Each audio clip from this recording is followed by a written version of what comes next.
Experiencing frequent service drops on T-Mobile? The most common culprits are SIM card issues and incorrect VoLTE VoNR settings. First, ensure your SIM card is properly inserted and undamaged. Consider cleaning the SIM or testing it in another device. Next, verify that VoLTE, Voice over LTE, and VoNR, Voice over New Radio, are enabled in your phone's settings. On Android, go to Settings, Network and Internet, Mobile Network. On iOS, navigate to Settings, Cellular Data Options, and enable VoLTE. These settings are crucial for maintaining call quality and preventing fallbacks to older, less reliable networks.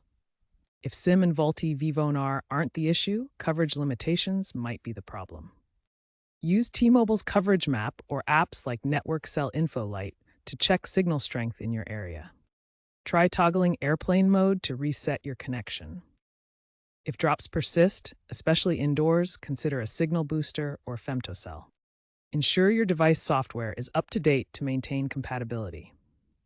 If you are in a rural area, confirm that your device supports T-Mobile's Band 12 or Band 71 for better coverage.